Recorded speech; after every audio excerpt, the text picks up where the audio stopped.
La idea original de esta sesión de lectura era una idea más vasta y más ambiciosa que la que ahora voy a abordar, porque estaba regida bajo el título Viajeros Imaginarios, y la idea era abordar la figura de ciertos viajeros de la literatura, pero también referirnos a los escritores como a viajeros imaginarios, ¿no? Los escritores como viajeros de la imaginación. Y en realidad, bueno, en ese video originario que no se produjo, íbamos a decir que los escritores técnicamente son todos viajeros imaginarios. En realidad todo artista es un viajero imaginario, porque parte de un lugar conocido, reconocible, tal vez seguro, y se aventura hacia un destino que puede ser incierto, que puede ser poco reconocible, que puede ser inquietante. Y bueno, muchas veces las mejores obras de arte proceden de esa manera. Parten de un destino conocido y seguro y llegan a un lugar asombroso. El caso que nos va a ocupar hoy, particularmente, bueno, este libro que es Los viajes de Gulliver, de Jonathan Swift, tiene esas características. Pero bueno, también tenían esas características este libro que íbamos a mencionar, que era El Mago de Oz, con la historia de Dorothy, y bueno, y sin duda el libro de Lewis Carroll, que cuenta las aventuras de Alicia también. Y bueno, y acá yo había traído a Conrad caprichosamente, pero nosotros vamos a prescindir de todos estos libros porque nos vamos a ocupar hoy de las figuras de ciertos náufragos de la literatura.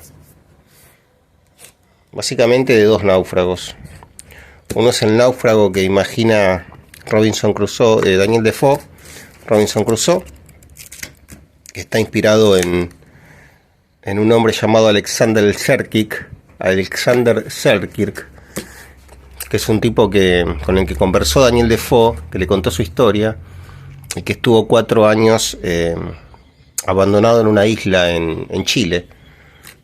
Parece que, no sé, había tenido problemas con la tripulación en la que viajaba, o había robado, no me acuerdo, había hecho algo malo, entonces lo habían abandonado en una isla, y bueno, el tipo ahí pasó unos años en esa isla, y un día se encontró con Daniel Defoe y le contó la historia, y Daniel Defoe imaginó para siempre un náufrago que de alguna manera se las arregla para sobrevivir, y se las arregla muy bien, y ese náufrago se convirtió en Robinson Crusoe, que es una figura mítica de la literatura ahora. Lo curioso es que esta novela de Daniel Defoe se publica en el año 1719, y como dijimos es la historia de un hombre que constantemente se supera a sí mismo, no desfallece, todo el tiempo, bueno, está aprendiendo, aprende a hacer cosas con sus manos, aprende a hacer carpintería, tiene una huerta, cultiva verduras. De alguna manera es como una metáfora de toda experiencia humana, que es una lucha constante por sobrevivir en medio de la adversidad que la vida significa, ¿no? Pero 7 años después aparece este libro de Jonathan Swift llamado Los viajes de Gulliver, aparece en 1726, la novela de Defoe aparece en 1719, y Jonathan Swift hace otra cosa. De alguna manera lo que hace Swift en relación no tanto a las novelas de viaje, porque no se novelaba prácticamente en esa época. Daniel Defoe marca un precedente en ese sentido, al escribir una novela de aventuras, una novela de viaje. Pero sí había muchas crónicas de viajeros que daban cuenta de sus experiencias. Y Jonathan Swift lo que hace, digamos, en la tercera década del siglo XVIII, al escribir y al publicar esta novela, Los viajes de Gulliver, es algo muy parecido a lo que hace Cervantes a principios del siglo XVII, cuando escribe El Quijote, de alguna manera mofándose de las novelas de caballería, que ya en la misma época de Cervantes estaban bastante obsoletas.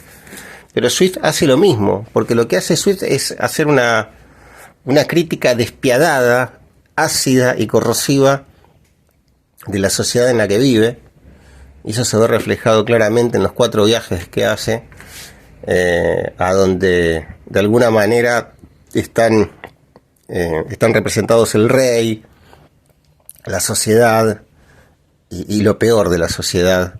Bueno, en este caso la sociedad irlandesa en la que vivía Swift, y realmente es una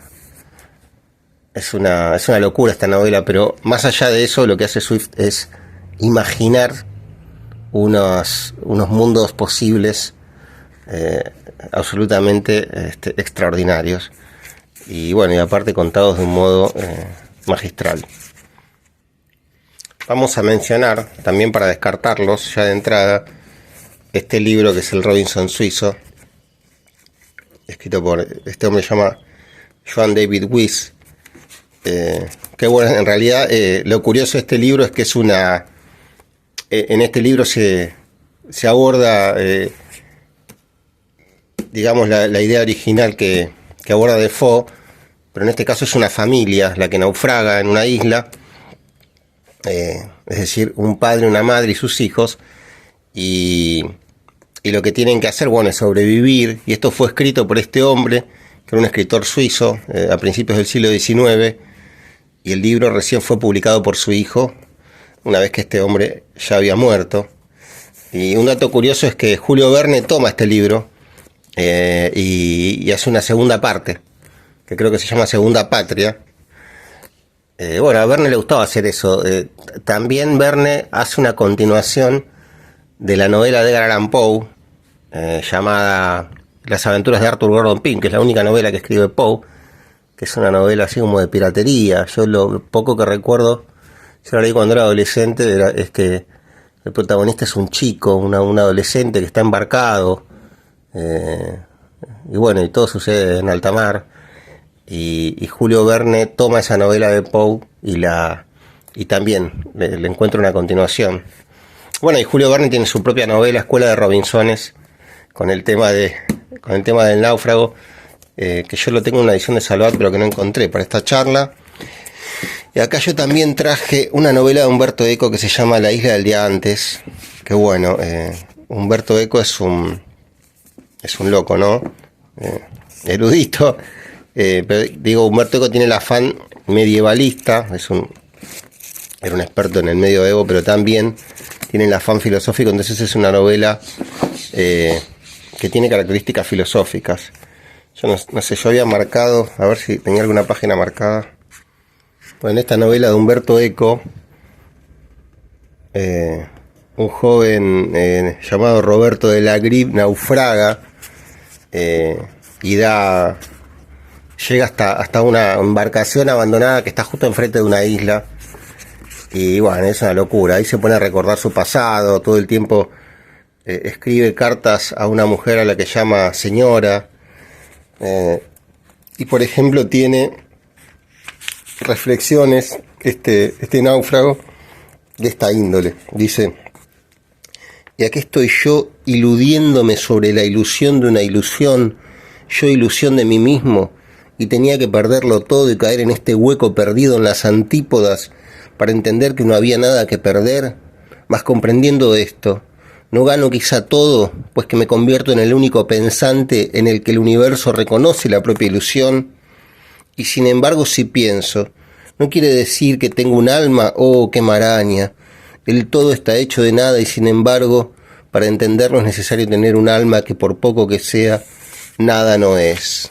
Después dice: y entonces mi alma no es, como quería Epicuro, una materia compuesta de cuerpecillos más sutiles que los otros. Bueno, el tipo está todo el tiempo teniendo reflexiones de esta índole y es un personaje muy querible, muy querible.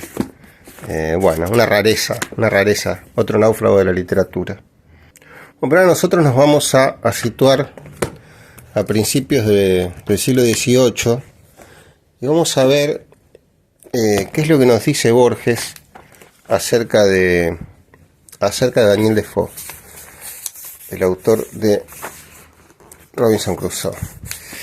Bueno, Borges acá en realidad está escribiendo un prólogo para esta otra novela, que es Las aventuras y desventuras de la famosa Moll Flanders, que es esta novela que está acá, que es una novela en la que Defoe cuenta la historia de una chica pobre, que es una criada, que está en una casa como criada, y bueno, y prácticamente es obligada a prostituirse, y bueno, y después tiene una vida súper licenciosa, digamos, según la idea moral de la época. Y es una novela que está buenísima, está escrita en primera persona, es decir, Defoe adopta un rol femenino para escribir, que es lo mismo que hace, por ejemplo, en el siglo XX Alberto Moravia en su novela La Romana, donde narra la historia de una prostituta en primera persona, o lo que hace muchas veces, bueno, Cortázar en sus cuentos cuando adopta la voz de una niña para narrar. Pero vamos a ver qué nos dice Borges acerca del autor. Borges dice: si no me engaño, el hallazgo esencial de Daniel Defoe, 1660-1731, fue la invención de rasgos circunstanciales, casi ignorada por la literatura anterior. Lo tardío de ese descubrimiento es notable. Que yo recuerde, no llueve una sola vez en todo el Quijote. Más allá de esa tecniquería, como diría Unamuno, es admirable en su labor la continua creación de personas queribles y pecadoras y el agrado peculiar de un estilo que no adolece nunca de vanidad. Muy interesante, ¿no?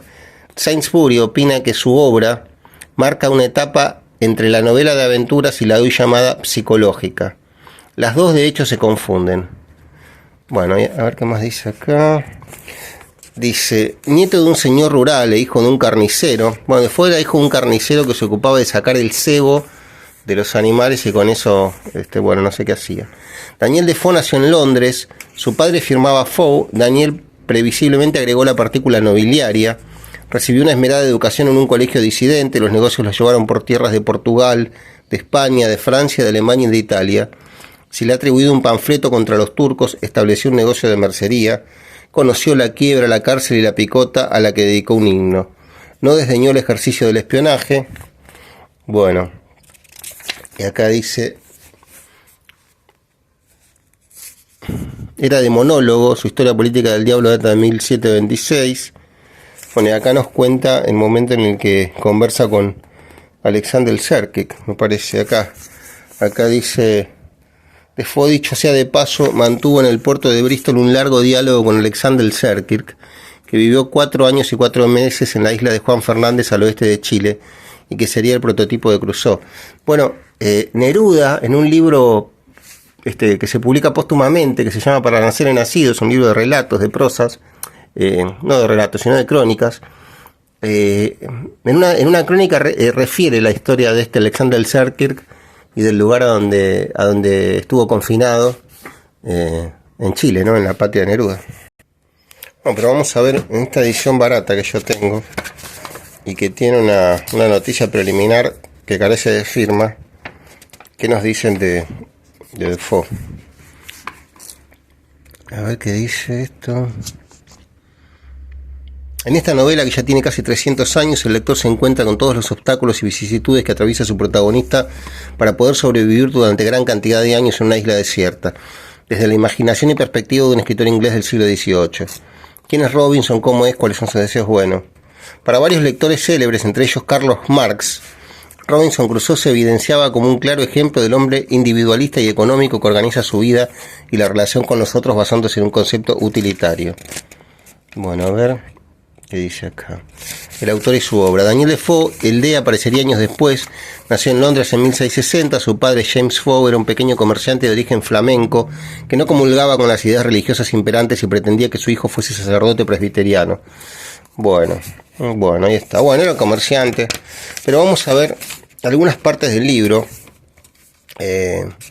Lo que le pasa es que de Robinson Crusoe naufraga en la isla y se empieza digamos, empieza a valerse por sí mismo, empieza a construir una casa alrededor de una cueva y tiene una vida, digamos, apacible durante muchísimos años, digamos, durante más de 20 años,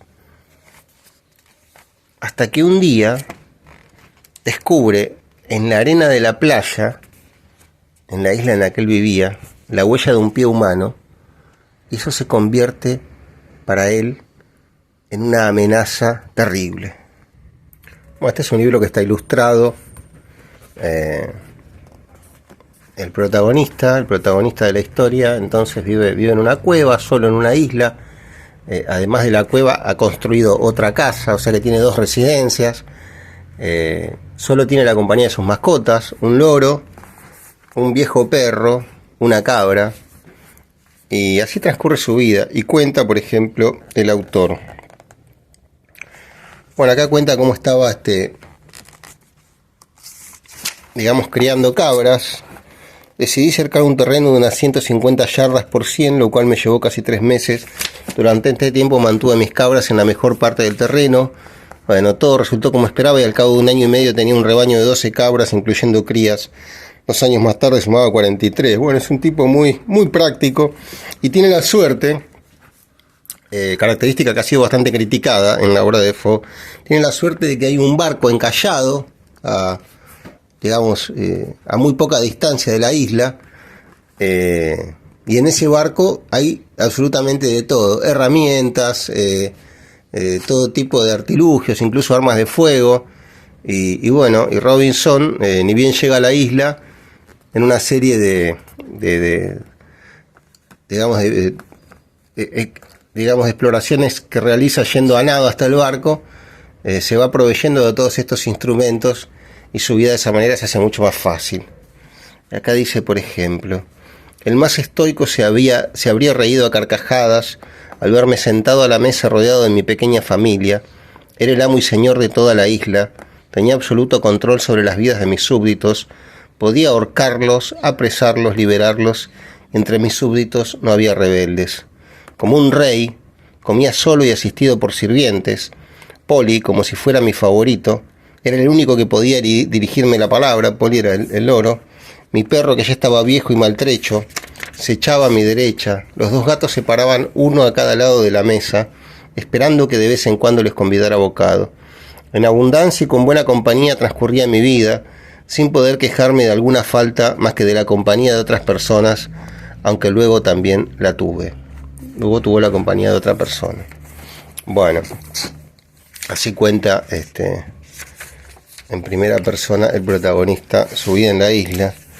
Y acá nos dice: como la casita rústica quedaba a mitad de camino entre mi otra morada y el lugar donde había quedado la canoa, solía dormir allí cuando iba de un punto a otro, cosa que hacía bastante a menudo, para mantener el bote y sus cosas en orden.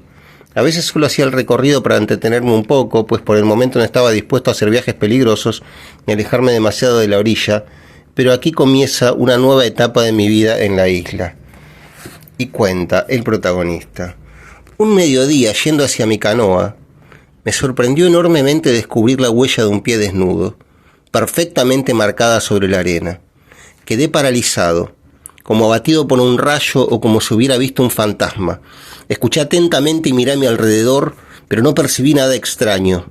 Trepé una pequeña colina para observar mejor. Recorrí con la vista toda la playa, a lo largo y a lo ancho, pero no vi nada. Volví al lugar para ver si había más, y para confirmar además que no se tratara de mi imaginación, pero no era así. Allí estaba, perfectamente definida, la huella de un pie, con sus dedos, su talón y todas sus partes, y yo no podía imaginar cómo había llegado hasta allí. Este es el episodio fundamental de la novela de Defoe. ¿Por qué? Porque hasta este momento el protagonista había pasado muchísimos años en una isla desierta, valiéndose por sí mismo, luchando contra las adversidades de la naturaleza, y de pronto la presencia de una huella humana implica para él la amenaza, implica para él el peligro. Entonces, bueno, este descubrimiento, este hallazgo que tiene Robinson en medio de la playa, tiene muchas implicancias filosóficas, ¿no?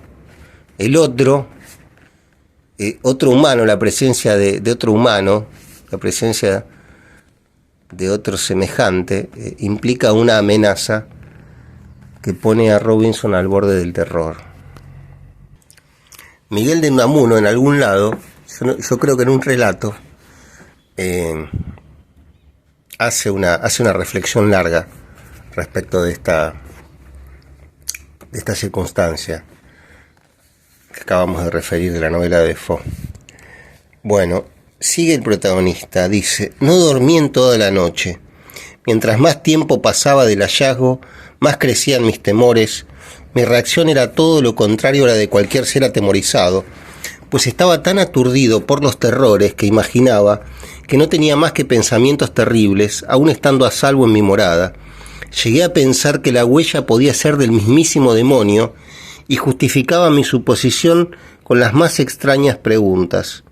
¿Cómo pudo llegar hasta allí otro ser con apariencia humana? Si así era, ¿dónde estaba el barco que lo había traído? ¿Acaso no había más que una huella? ¿De qué forma podía llegar un hombre hasta aquí? Y al instante me replanteaba, igualmente confundido, ¿por qué el mismísimo diablo asumiría una forma humana en un lugar donde nada puede interesarle?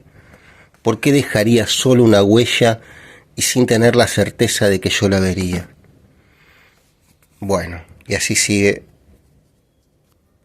fantaseando horrorosamente alrededor de la huella. Pero ¿qué pasa? Poco después, lo que descubre Robinson es que hay cada tanto una embarcación o una serie de embarcaciones de unos aborígenes que llegan a la isla y que realizan ciertos sacrificios. Él hasta ese momento nunca lo había visto esto. Entonces este hallazgo hace que construya toda una cerca alrededor de la casa y que esté siempre atento ante la posibilidad de cualquier amenaza que pueda surgir en relación a estos bárbaros. Bueno, y así más adelante, avanzando en la novela, una vez que él ya ha construido una verdadera fortaleza alrededor de su vivienda, sintiéndose muy seguro, nos dice: me divertía pensándome como un gigante legendario que vivía en una caverna a la que nadie podía llegar. Me sentía absolutamente seguro en ese refugio, en el que ningún salvaje me encontraría, y de hacerlo jamás se atrevería a atacarme en ese lugar. Llevaba 23 años viviendo en la isla, y me había acostumbrado tanto a ella y a mi estilo de vida, que si hubiera tenido la certeza de que los salvajes no me molestarían jamás, habría aceptado pasar allí el resto de mi vida, hasta que me tocara tenderme en el suelo a dejarme morir, como el viejo macho cabrío de la gruta. Bueno, había encontrado incluso algunos pequeños entretenimientos para pasar el día de una forma más agradable.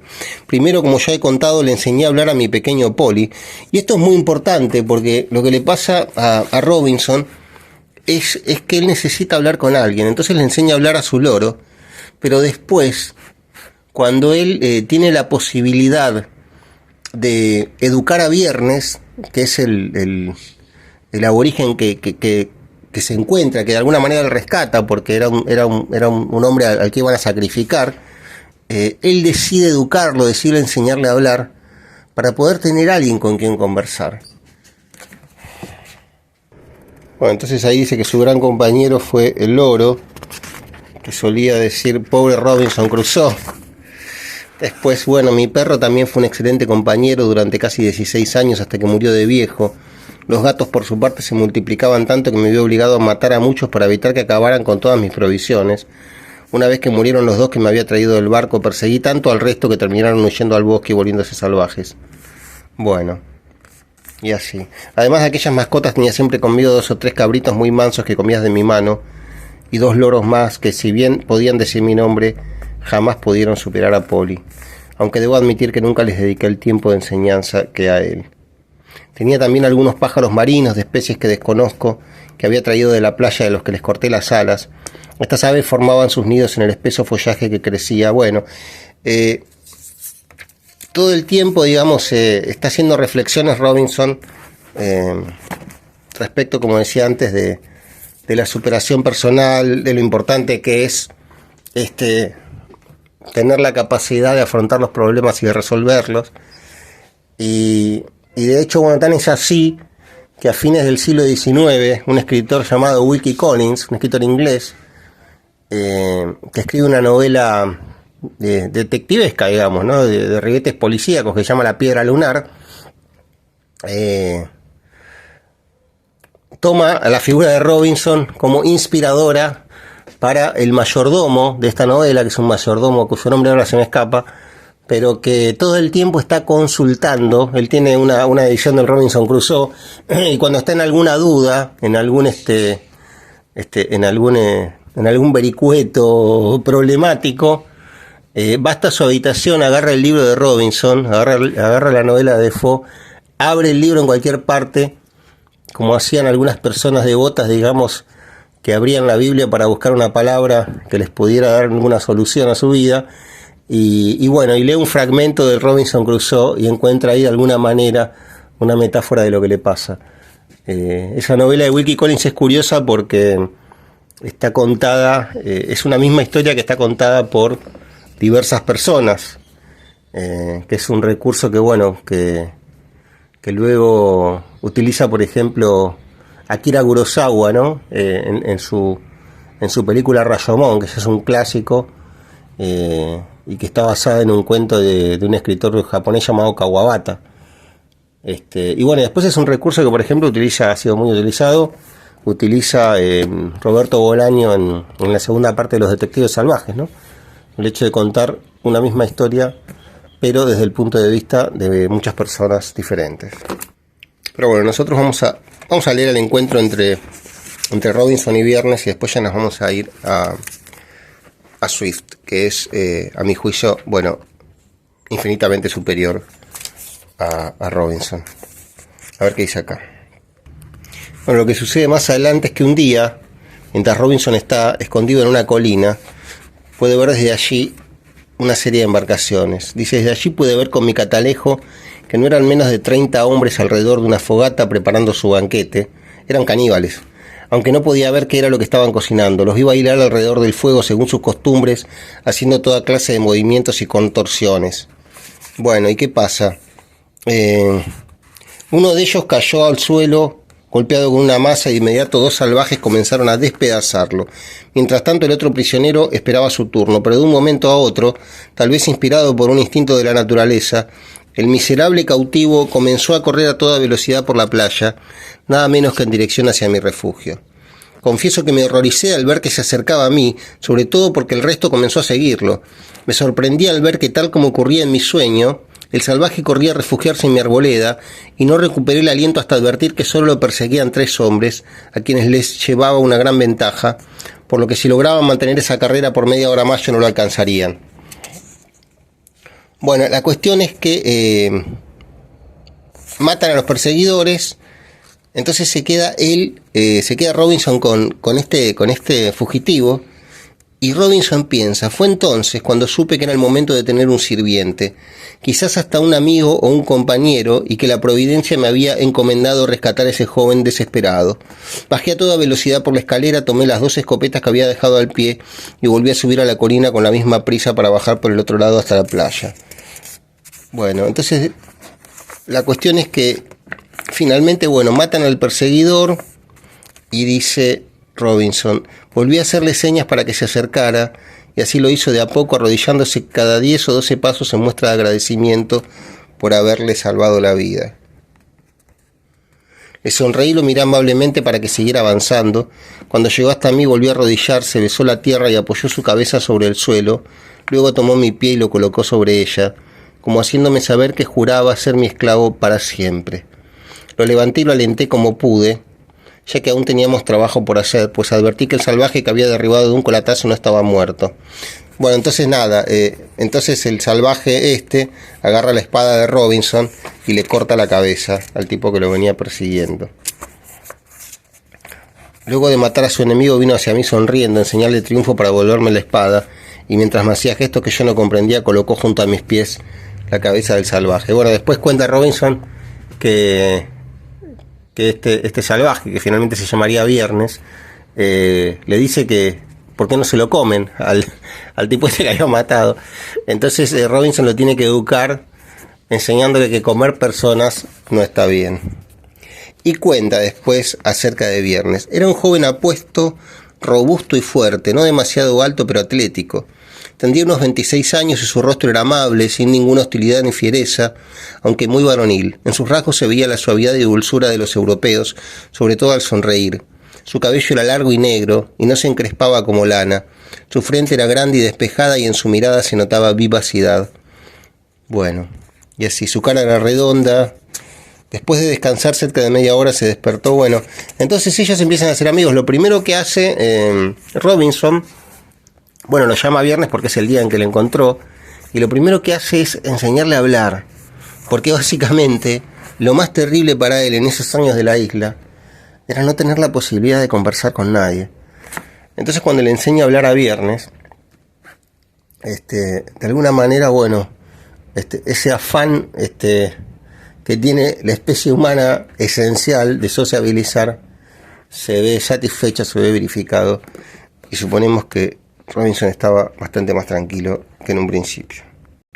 Bueno, y aquí hay unas partes de las conversaciones. Una vez que pasan los años, bueno, Viernes aprende a hablar perfectamente el idioma que hablaba Robinson, que era el inglés.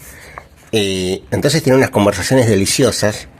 Por ejemplo, en un momento le pregunta Viernes a Robinson: ¿dices que Dios es más poderoso que el diablo? Sí, afirmé. Dios es más fuerte que el diablo, Dios está por encima del demonio, por eso le rogamos para que nos ayude a resistir a sus tentaciones y a apagar la llama de su maldad. Pero si Dios es más fuerte, dice Viernes, más poder que el diablo, ¿por qué Dios no matarlo para que no haga más maldad?, insistió.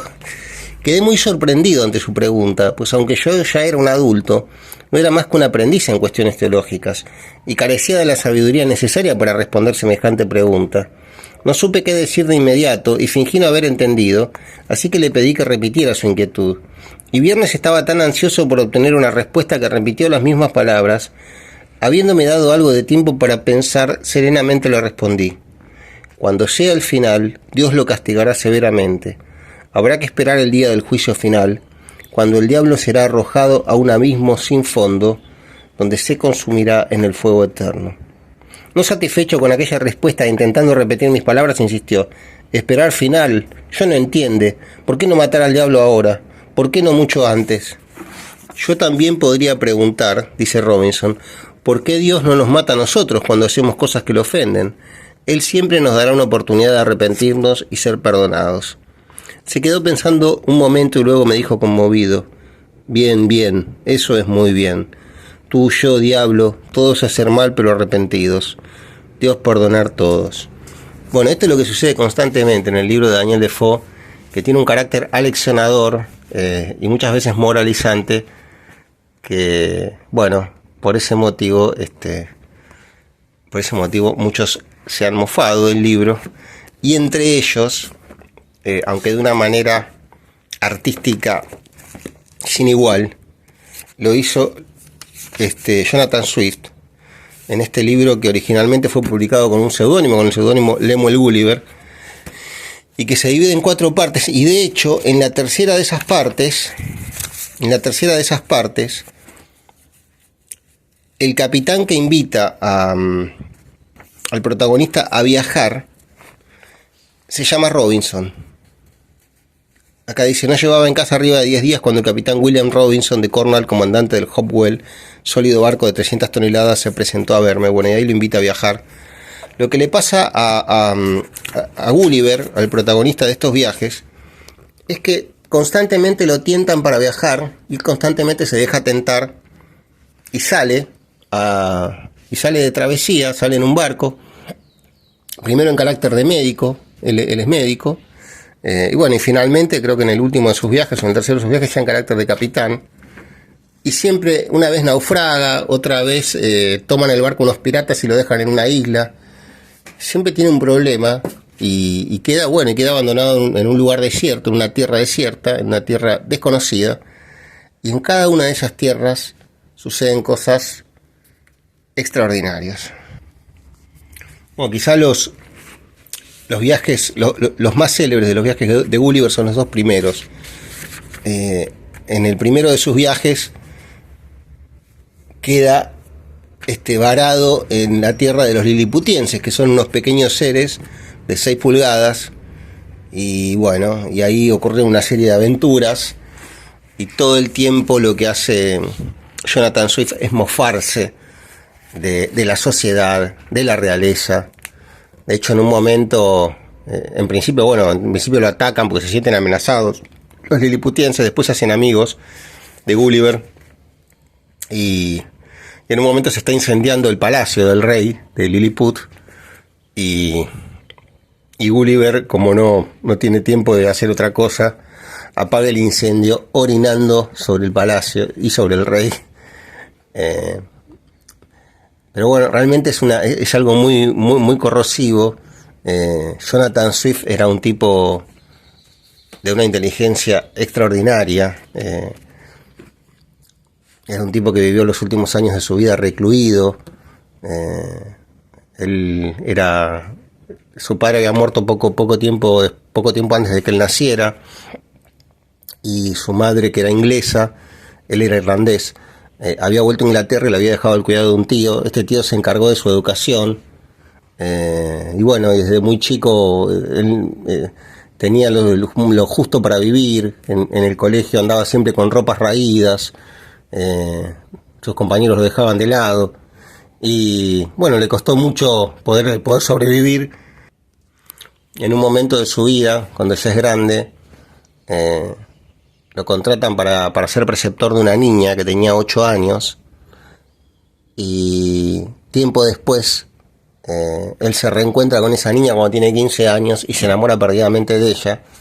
Esta niña se llama Esther, pero él le pone el sobrenombre Stella, y a partir de ese momento, bueno, no está documentado exactamente cuáles son las características de su relación, pero el mismo Swift escribe que ella es la muchacha más hermosa, más angelical que él pueda ver jamás. Y bueno, y de hecho ella forma parte sustancial de su vida. De alguna manera empiezan a viajar juntos. Él después se convierte en un cardenal, y después, bueno, convive con otra mujer, pero bueno, hay un momento de su vida en el que muere esta Stella y muere esta otra mujer, que también se llamaba Esther, pero a la que él llamaba Vanessa. Y bueno, y en ese momento él se reconcentra, se vuelve, bueno, era bastante, bueno, no me acuerdo cómo se dice cuando uno tiene todas las enfermedades, cuando uno siente que tiene varias enfermedades, y bueno, y vive recluido.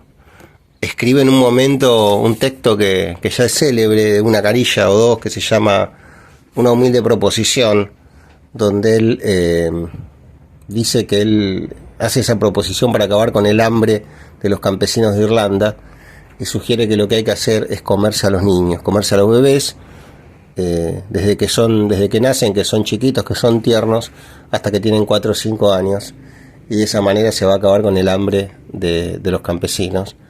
La verdad que era un loco, pero era un loco genial. Bueno, pero nosotros, para terminar, porque me estoy apagando conforme pasan los minutos, vamos a prescindir del primer viaje de Gulliver, que es el viaje al país de Lilliput, el segundo viaje de Gulliver, que es el viaje al país de los gigantes. En este segundo viaje, Gulliver llega a un lugar donde son todos gigantes. El tercer viaje, este es rarísimo, a mí me encanta. Es un viaje a un lugar que se llama Laputa, y básicamente está en una isla, Gulliver en este caso, en este tercer viaje, y descubre a una gran isla flotante, es como una gran ciudad flotante. Bueno, y lo invitan a subir, y se queda viviendo un tiempo con esa gente. Pero algo rarísimo es el cuarto viaje de Gulliver, que es el viaje al país de los... Es un nombre impronunciable, pero en realidad es un país de caballos.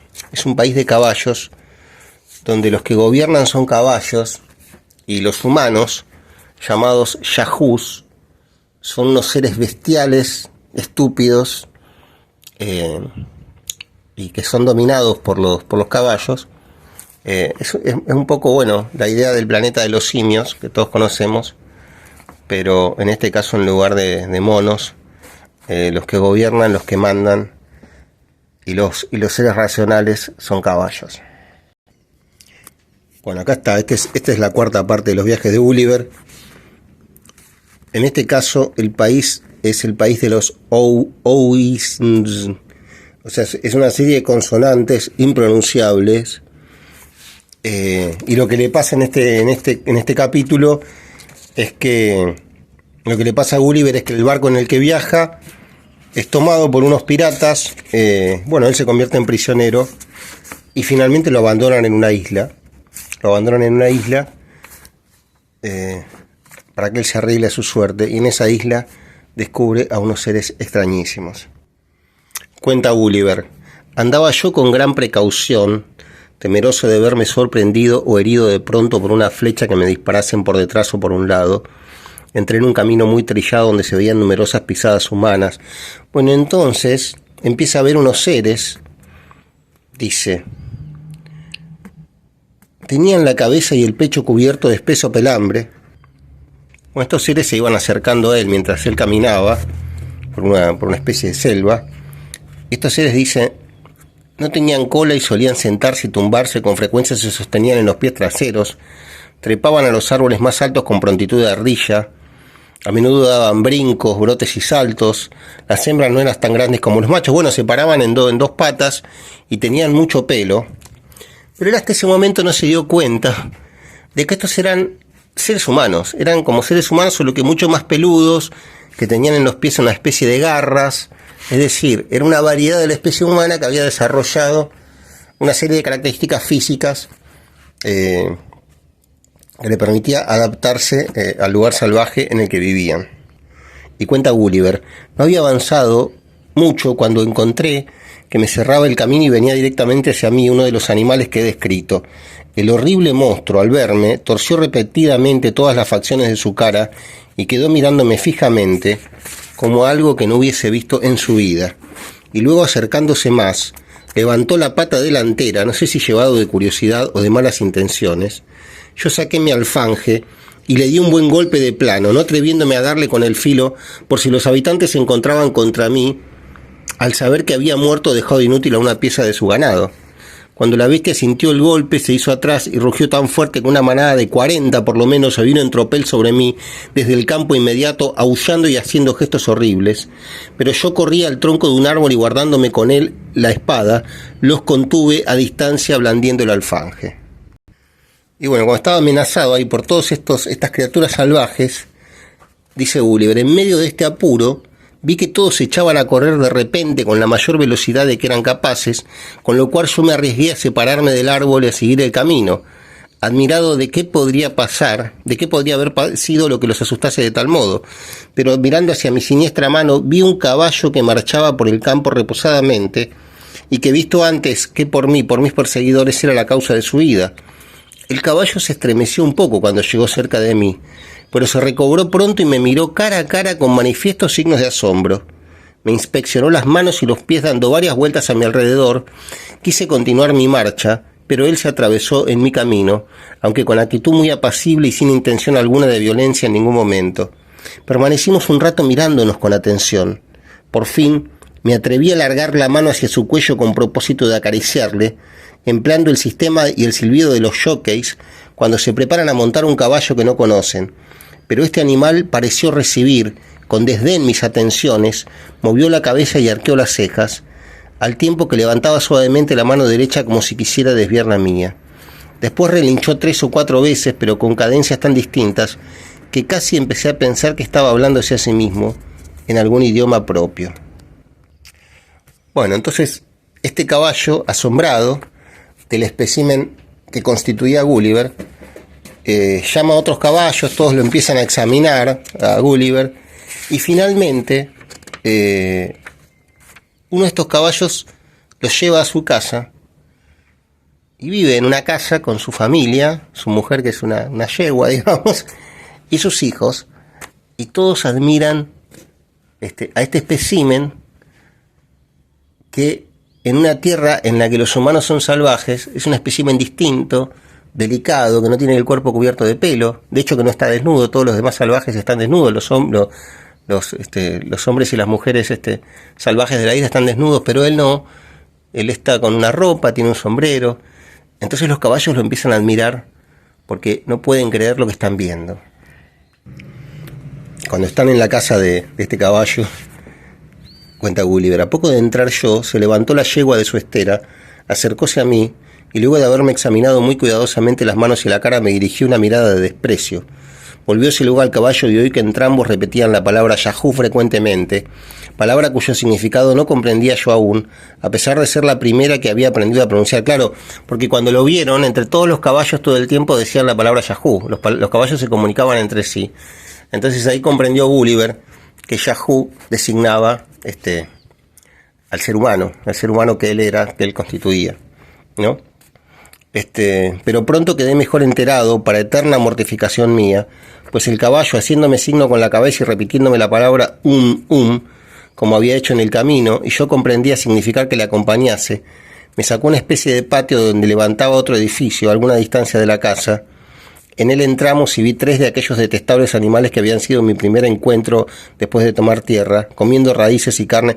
Bueno, entonces lo lleva este caballo a donde están estas otras criaturas humanoides, y estas criaturas comen carne cruda. Entonces el caballo le da carne cruda, Gulliver no quiere, y bueno, entonces lo empiezan a tratar con otra dedicación. Este caballo lo aloja en su casa, y no solo eso, sino que pasado el tiempo le enseña el idioma. Entonces Gulliver se queda unos años ahí y aprende a hablar el idioma de los caballos, y entonces le puede comunicar cómo él viene de un mundo en el que los humanos son los que mandan y son los seres racionales y son los seres inteligentes, y los caballos son bestias que están dominadas por los humanos. Y el caballo de la historia de Gulliver, no puede creer semejante atrocidad. Cuenta en un momento Gulliver: mi principal tarea consistía en aprender el idioma que mi amo, pues así le llamaré de aquí en adelante, y sus hijos y todos los criados de la casa tenían gran interés en enseñarme, pues consideraban un prodigio que una bestia descubriese tales disposiciones de criatura racional. Entonces, bueno, el caballo que los hospeda les dice a su mujer, a su yegua, y a sus hijos y a sus criados, que traten en toda ocasión que puedan de enseñarle palabras, de enseñarle el idioma a Gulliver, para que él se pueda comunicar en el idioma que ellos hablan.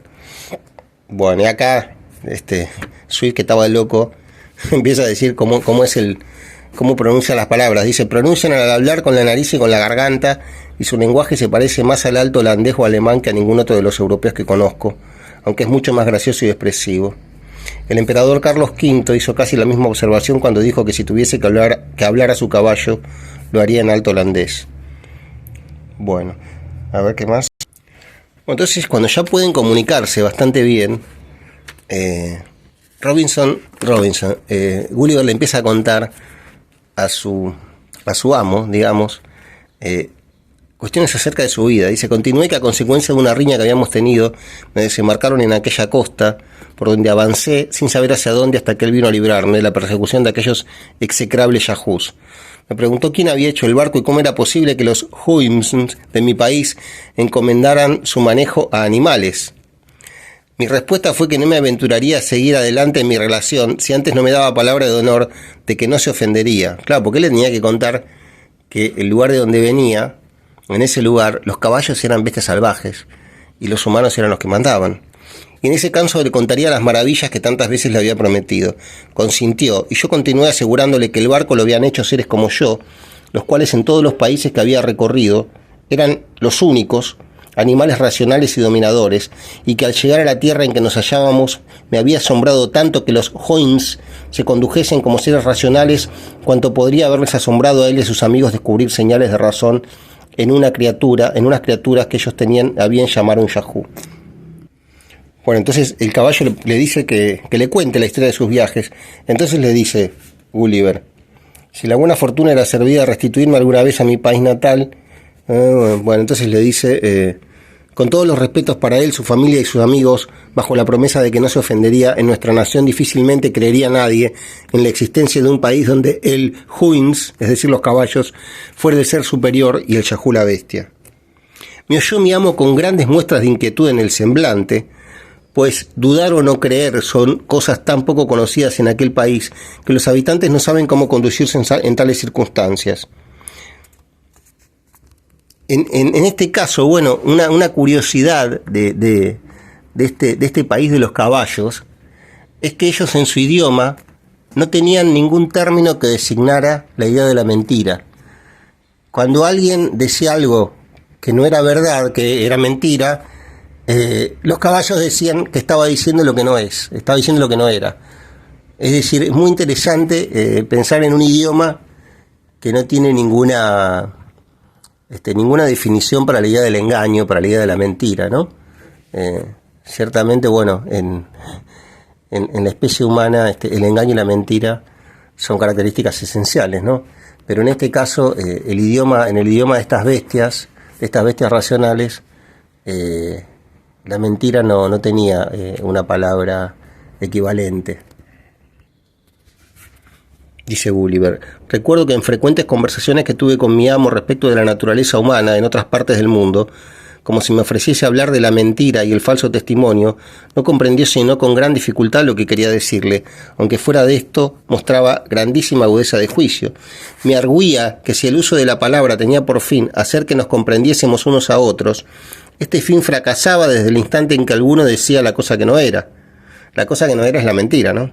Porque entonces ya no podía decir que nadie les comprendiese y estaba tanto más lejos de quedar informado cuanto que le dejaba peor que en la ignorancia, ya que le llevaba a creer que una cosa era negra cuando era blanca o larga cuando era corta. Estas eran todas las nociones que tenía acerca de la facultad de mentir, tan perfectamente bien comprendida y tan universalmente practicada entre los humanos. Sigue Gulliver, pero dejemos esta digresión.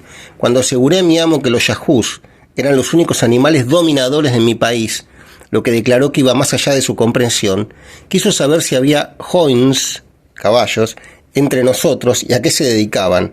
Díjele que los teníamos en gran número y que en verano pasían en los campos y en invierno se los mantenía con heno y avena, encerrados en casas donde sirvientes yahoos se dedicaban a lustrarles la piel, peinarles las crines, limpiarles las patas, darles comida y hacerles la cama. Te comprendo perfectamente, dijo mi amo, y de todo lo que has hablado se desprende con toda claridad que cualquiera que sea el grado de razón que los yahoos se atribuyen, los Huns son vuestros amos. Bien quisiera yo que nuestros yahoos fuesen tan tratables. Rogué a su señoría que se dignase excusarme de continuar, porque estaba cierto de que los informes que esperaba de mí habían de serle sumamente desagradables. Pero él insistió en exigirme que le enterase de todo, bueno y malo, y yo le dije que sería obedecido.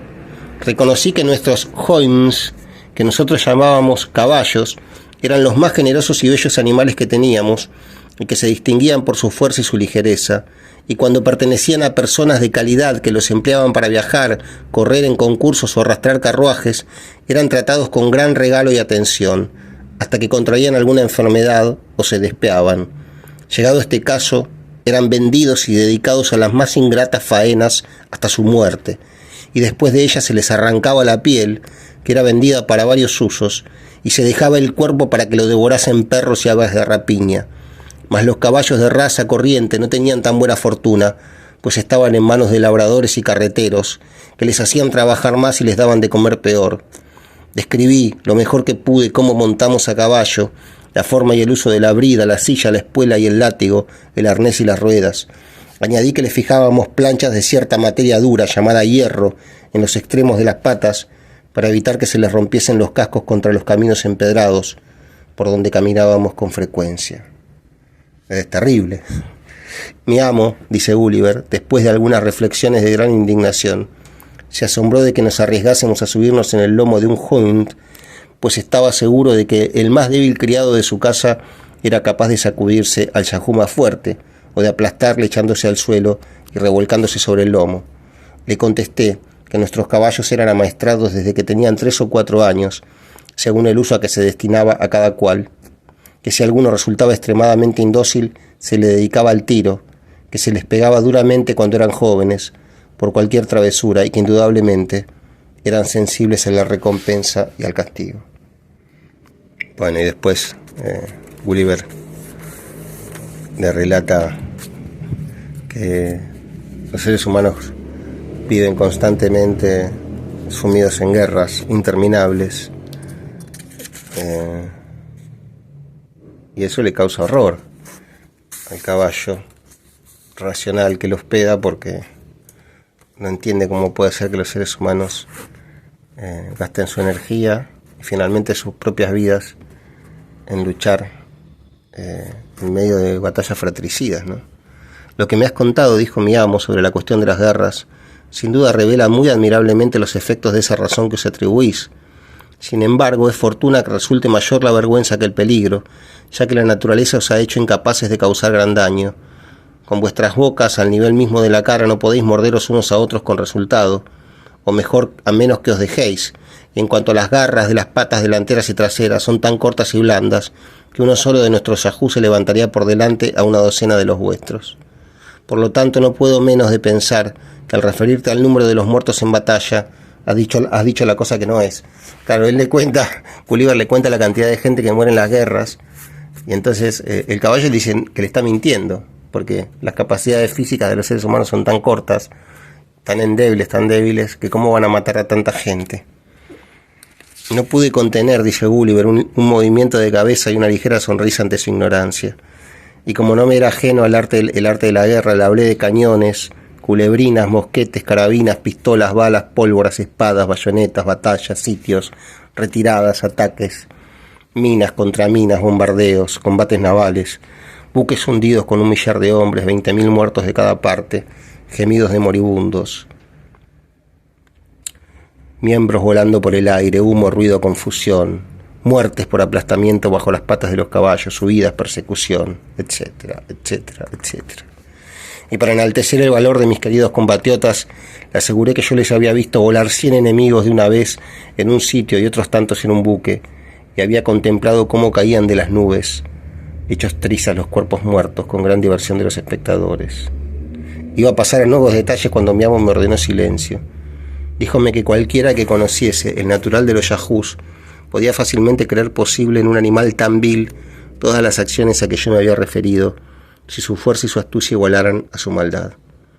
Pero advertía que mi discurso, al tiempo que aumentaba su aborrecimiento por la especie entera, había llevado a su inteligencia una confusión que hasta allí le era desconocida totalmente.